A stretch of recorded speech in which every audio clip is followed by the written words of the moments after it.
गुप्त कमरा और शरारती बच्चे। भाग। तीनों दोस्तों की सांसें तेज हो गईं। दरवाजा बंद हो चुका था और अब उन्हें बाहर निकलने के लिए 4 गुप्त कुंजियां ढूंढनी थीं। चलो जल्दी से खोजते हैं, रवि ने कहा। टीना अलमारी के पास गई और धूल उड़ाते हुए पुराने कागज हटाए। अरे, मुझे कुछ मिला?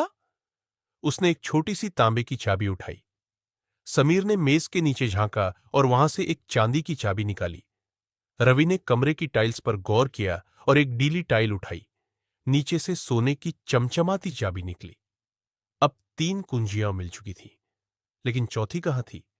टीना सोच में पड़ गई। अगर 3 चाबियां इतनी आसानी से मिल गई तो चौथी सबसे मुश्किल जगह छिपी होगी।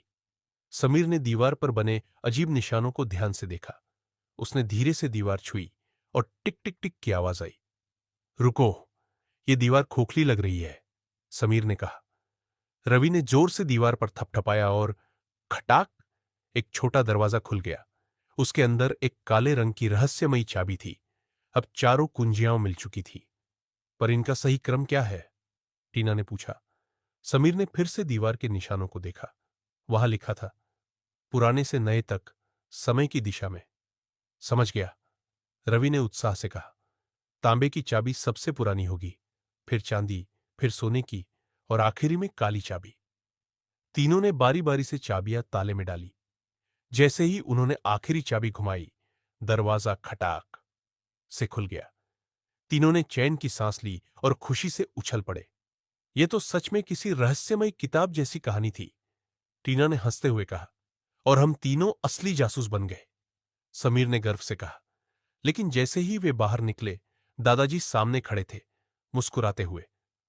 तो तुम लोगों ने मेरा रहस्य ढूंढ ही लिया, उन्होंने कहा। तीनों ने आश्चर्य से पूछा, आपको पहले से पता था? दादाजी हंसते हुए बोले, बिल्कुल। यह कमरा तुम्हारे पापा और चाचा के बचपन की शरारतों का गवाह है। उन्होंने भी यह रहस्य खोजने की कोशिश की थी। तीनों ने एक दूसरे को देखा और जोर जोर से हंस पड़े। समाप्त। कहानी से सीख, अगर हम मिलकर काम करें, धैर्य रखें और नई चीजें सीखने की इच्छा रखें, तो हर चुनौती को पार कर सकते हैं।